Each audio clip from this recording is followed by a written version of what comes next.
Bismillahirrahmanirrahim.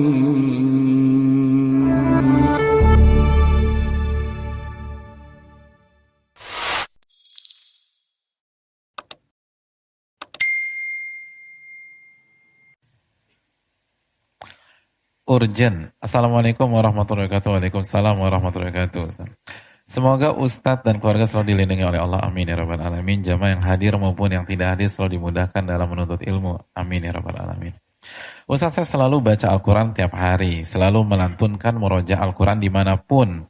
Lagi di kendaraan, tempat kerja, dan lain-lain. Jangan dimanapun hadirin. Karena ada pengecualian. Kamar mandi jangan, dan seterusnya. Ya di mayoritas tempat lah ya. Selalu hadir ke kajian ini. Tapi kenapa saya merasa diri saya munafik dalam ilmu saya? Tidak mendapatkan keberkahan dalam berilmu. Tidak menjaga amanah yang Allah titipkan ilmu kepada saya. Saya selalu berbuat maksiat yang sama padahal saya tahu itu adalah dosa besar. Saya merasa menyesal, hina, takut kepada Allah setelah berbuat dosa. Jika saya baca Al-Quran setelah berbuat dosa, berniat untuk bertobat, tetapi rasanya saya tidak mendapatkan kenikmatan dalam membaca Al-Quran. Mohon doa dan pencerahan Ustadz atas masalah saya ini. Jazakallahu khair Ustadz wa iyyakum. Terima kasih banyak atas pertanyaannya. Yang pertama, menulis kondisi diri seperti ini saja, ini sudah kebaikan insyaallah ta'ala. Karena itu tadi, fala tuzakku anfusakum. Jangan kalian merekomendasi diri kalian sendiri. Artinya, selalu merasa diri kotor kepada Allah subhanahu wa ta'ala. Dan merasa diri memiliki sifat kemunafikan adalah tanda keimanan. Sebagaimana keterangan dari Al-Imam Hasan Al-Basri dalam Sahih Bukhari. Kata Imam Hasan Al-Basri, fala yakhafuhu illa mu'min wala aminahu illa munafik. Tidak ada yang merasa takut dari kemunafikan kecuali dia seorang mukmin, dan tidak ada yang merasa aman dari kemunafikan kecuali dialah orang munafik atau punya benih-benih kemunafikan.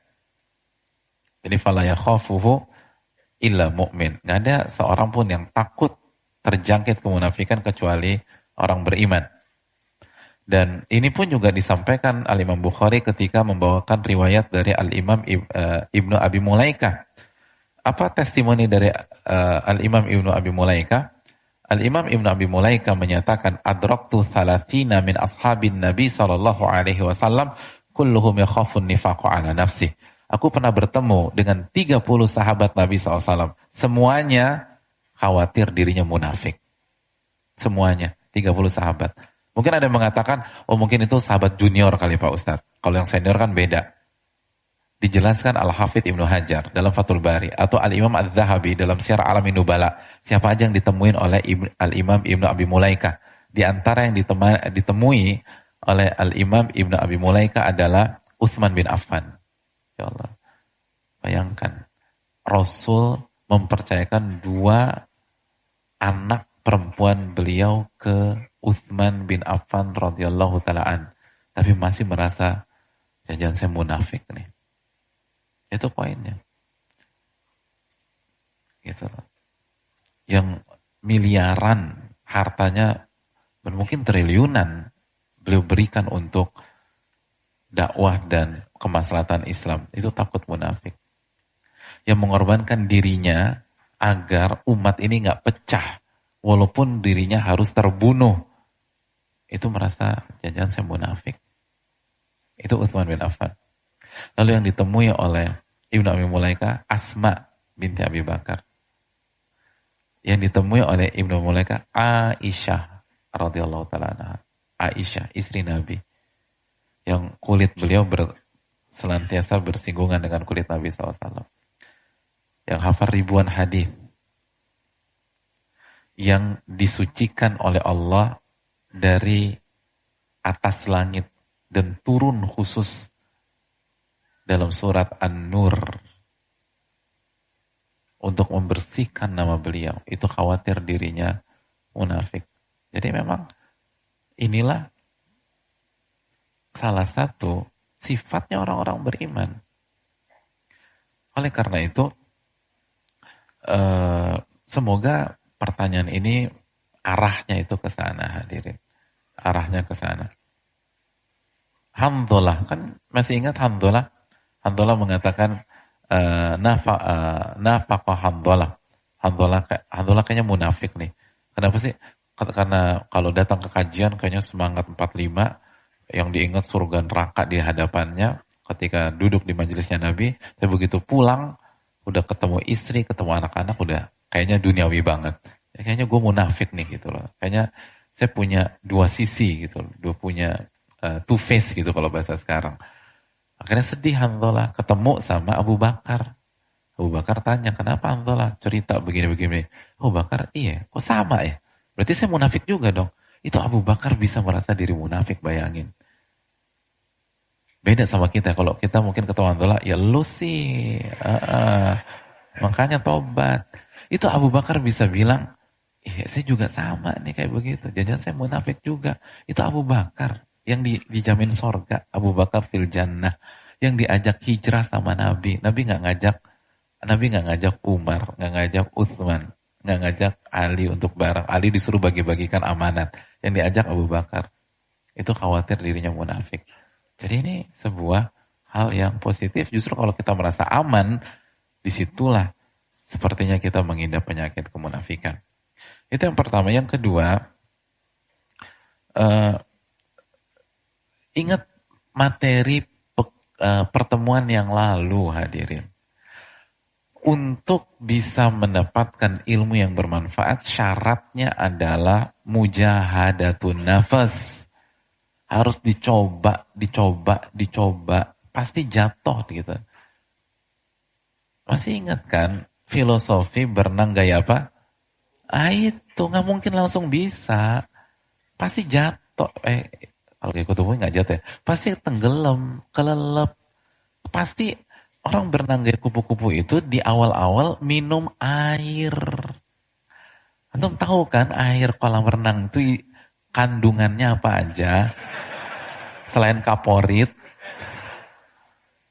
Antum tahu kan itu restroomnya kolam renang umum biasanya kinclong-kinclong, bersih-bersih gitu loh. Jadi itu hal yang wajar. Kalau nggak akan bisa. Tapi jangan mundur, jangan balik kanan, tetap maju gitu loh. Jatuh, maju lagi, jatuh, maju lagi. Fall forward gitu, jatuh, maju ke depan. Jadi jatuhnya tuh ke depan, jangan ke kanan, ke kiri, atau ke belakang. Maju terus.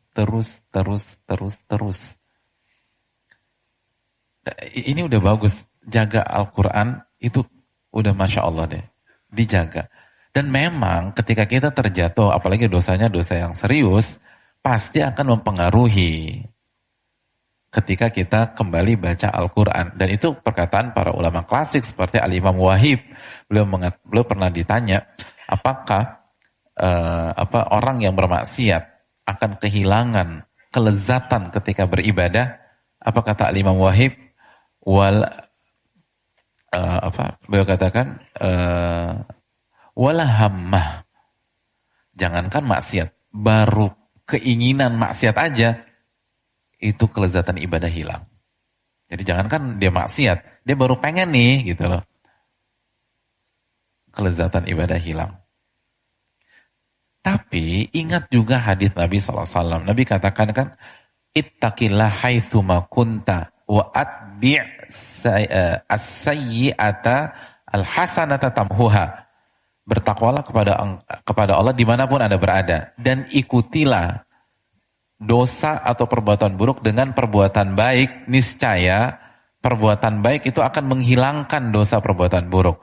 Jadi ketika kita khilaf, ketika kita jatuh, segera beramal soleh. Walaupun amal soleh yang kita lakukan setelah maksiat pasti rasanya hambar.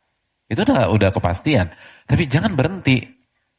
Kehambaran itu akan surut, akan hilang, akan pudar dan berubah dengan rasa manis lagi kalau kita lanjutkan lagi amal soleh. Jatuh, amal soleh lagi. Pasti awal-awalnya hambar, terus beramal soleh. Begitu aja siklusnya hadirin. Jangan turun. Gitu. Ya sama, berenang kayak kupu-kupu, gagal, minum air kaporit, Jangan tobat-tobatan nasuha terus naik dari kolam berenang, berenang terus gitu loh.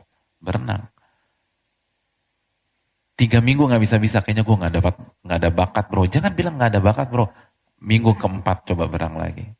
Minggu kelima, keenam, bisa tuh kayak kupu-kupu. Walaupun nggak jelas kupu-kupu apa itu, tapi intinya kayak kupu-kupu. Jadi hadirin yang Allah muliakan, coba terus deh, coba terus. Terus doa sama Allah, minta pertolongan kepada Allah Subhanahu Wa Taala. Sekali lagi, dan rasa menyesal, rasa hina, rasa takut kepada Allah setelah berbuat dosa, itu berarti sensor iman kita masih berfungsi. Bersyukurlah kepada Allah. Yang jadi masalah adalah ketika tidak ada rasa penyesalan, rasa kotor, itu bahaya. Itu berarti sensornya udah mati. Tapi begitu, aduh kayaknya gue khilaf lagi. Itu poin penting. Nah tinggal bagaimana, grafik atau siklus ini lebih banyak pahala dan amal solehnya dibanding maksiatnya. Jadi maksiatnya dikurangin. Dihilangkan kan nggak mungkin hadirin. Emang bisa kita menghilangkan maksiat dalam diri kita? Kullu bani Adam khata, wa kullu khata'ina tawwabun. Nabi SAW sudah menjelaskan setiap anak Adam pasti banyak melakukan dosa. Tapi diminimkan. Dan khususnya jaga diri dari dosa besar. Dosa besar bisa dihilangkan insya Allah ta'ala. Tapi kalau maksiat kecil, minimkan. Allah ta'ala alam.